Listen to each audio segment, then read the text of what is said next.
Hi everyone, I'm Timothy Von Rueden, better known as Vonnart Online, and in today's pencil technique tutorial, I'm going to teach you how not to smudge your drawings while working with traditional pencils. This tutorial was requested by one of my Patreon backers, and I plan to do more of these request videos because I'm making it a habit now to record and edit every single Wednesday. And this certainly isn't the first time I've gotten this question, and I would even say that this is probably the question I get asked the most, especially at conventions, since I present myself primarily as a pencil artist.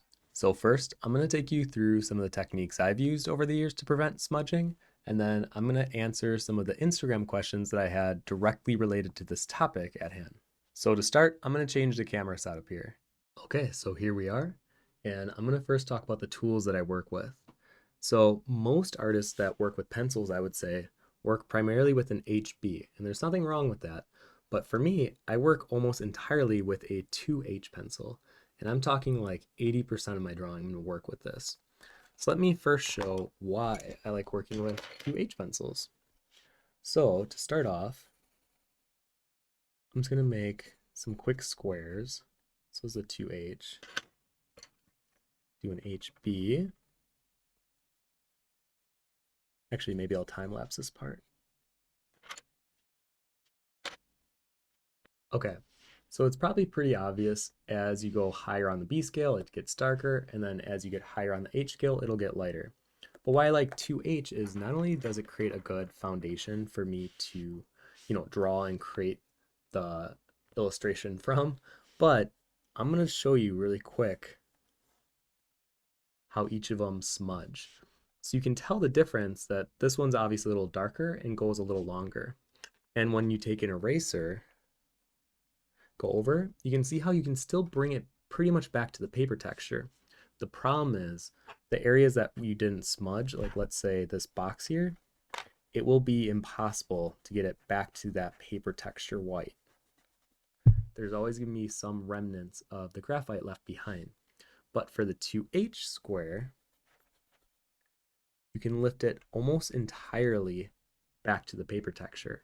And this is why I prefer working with 2H, because I don't have to worry so much about the smudging, because for the most part you can erase that. It's more of what I can erase that I already put down with the graphite. And when it comes to erasers, I almost always have a kneaded eraser kind of stuck in the corner of my drawing and a mono, I think this is what, Tombow Mono Zero eraser at hand as well. And this is the circle tip. I really like the precision I can get with this.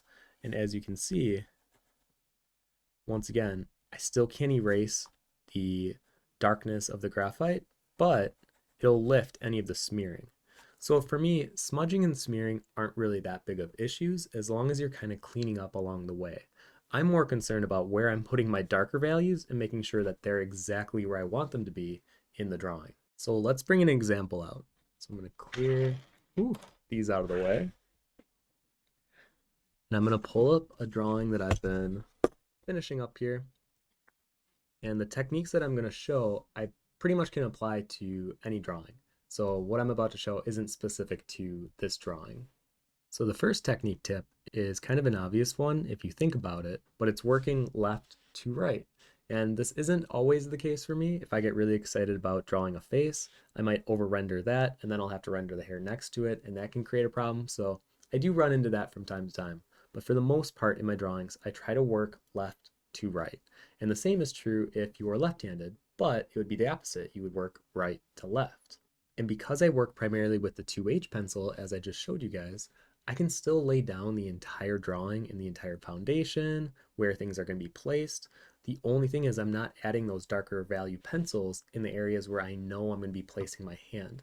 And this leads me to the second technique tip, which is being very aware of where your hand is being placed. Because if your hand is going to be placed on an area that's already rendered, there is a really good chance that it's going to show up not only on the side of your palm, but for me, I don't know if you can see it, I have a little callus built up on my pinky, and this part is almost always gray. And that is something you should be cleaning up constantly. So typically, because I have my left hand free, I'll just do like a quick wipe, and sometimes I'll just wipe it on my pants if I'm honest. And it's kind of gross, but sometimes I'll even lick my finger and just wipe it off. I don't know if I highly recommend that method, but I will say you want to keep your hand as clean as possible because if you have graphite already on your hand and on your skin, as you're working, it's going to smear that graphite into the other parts of your paper. And if you put too much of your hand's oils into the paper, it'll be harder to lift that up when you try to erase it. So this leads into the third tip, which is to actually turn the paper if you need to. There are times where sometimes I'm working on the drawing completely upside down because I need to get to an area, but I don't want my hand resting on an area that's already rendered out. And the only times I find this difficult is if I'm doing a tutorial recording or something where the paper really can't move too much, especially in like a time-lapse video. But if I'm just drawing on the couch in the front room, you better believe I'm turning that piece of paper constantly to get a better angle so that when I'm drawing, I'm not resting my hand on an area that's already rendered. And I think it's just being very conscious of, okay, these hands are a little darker. If I'm going to render more of the face, instead of placing my hand here, I'm going to place it a little higher and work kind of down instead of placing it on the hands and working up. You know what I mean? And this might work for you. And I know some of my art friends do this, but they'll actually put a piece of paper under their hand while they're drawing. Now, I've experienced times where I've tried that method, but the paper still will smear it a little bit, especially if I have like a 4B or a pencil that is much darker already down on the illustration.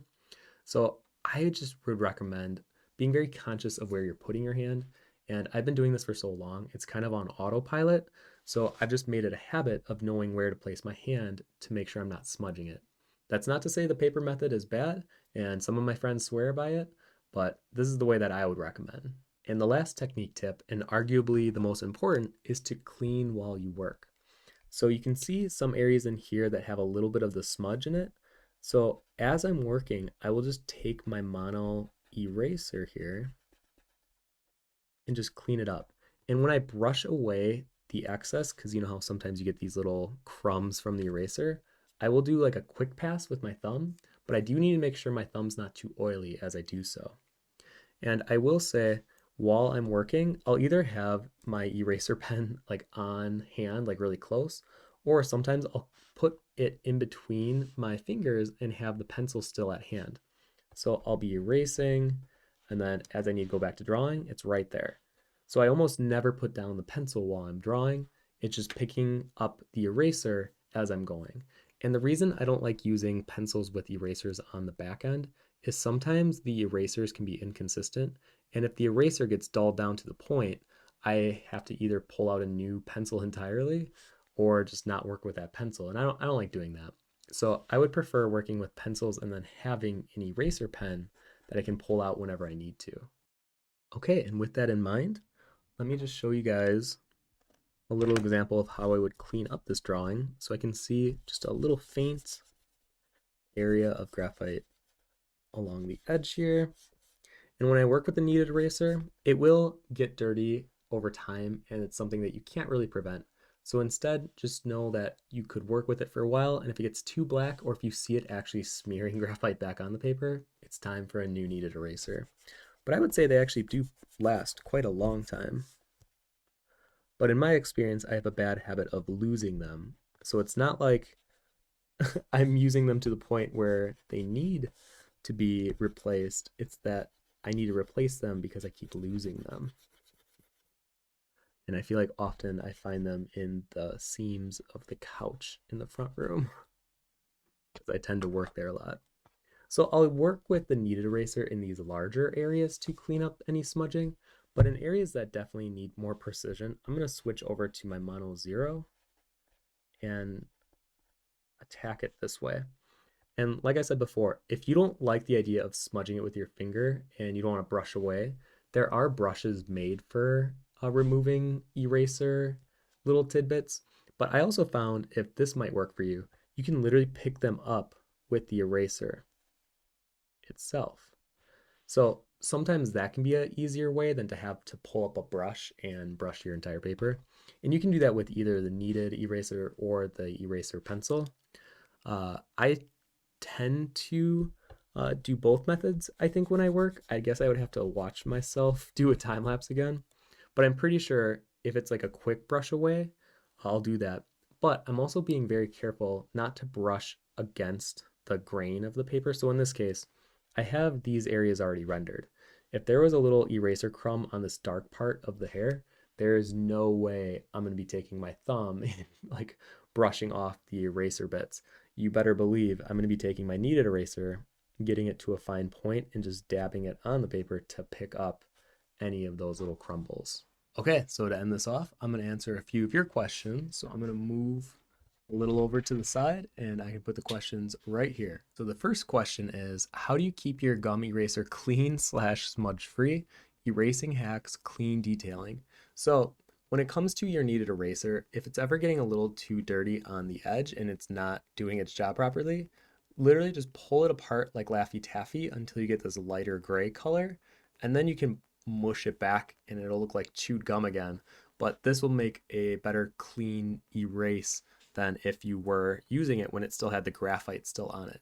So just know that this will get dirty over time, and especially with use.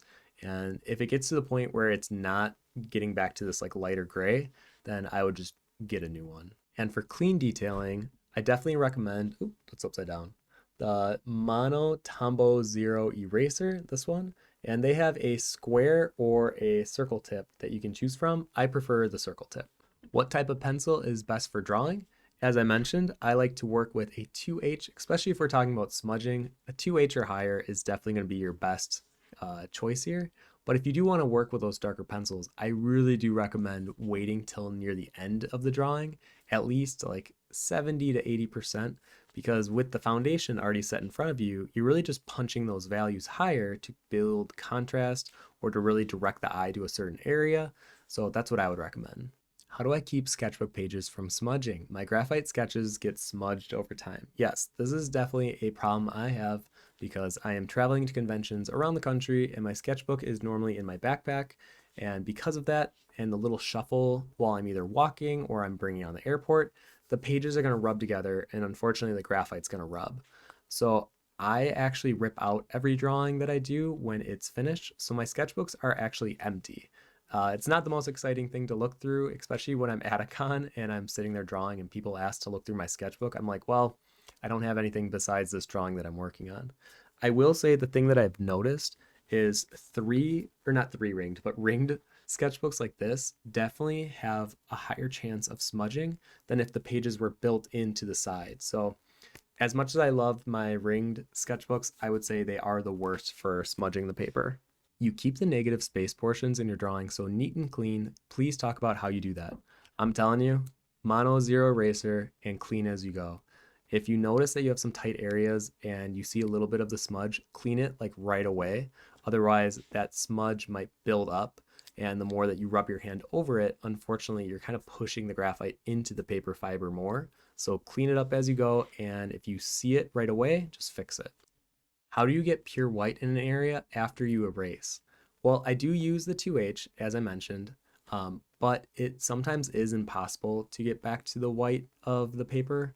I will sometimes compensate by either forcing that part of the drawing to get darker and I'll put like something in front of it. But there are times where it is impossible to get back to pure white, and that's why I prefer working with lighter pencils. When the drawing is complete, do you spray it with something to set / preserve it? I do. It's actually this matte coating. So this is a fixative.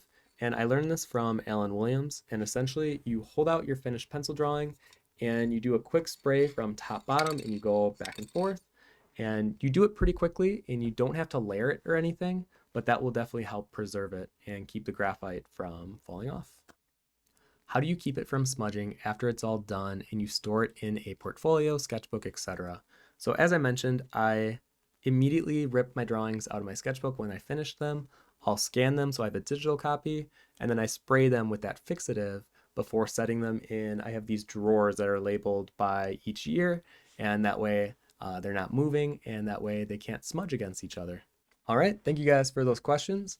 And if you want to keep the conversation going, you can join my exclusive Patreon Discord, where we have a growing community, and you can see all of my illustrations from start to finish and see these videos, like the one you're watching now, 2 months before I post them public. So I hope you found this tutorial on how not to smudge your drawings useful, and if there's something else that you want to see specifically with a pencil tip or technique, let me know. And if you want to keep watching, you can do so right now.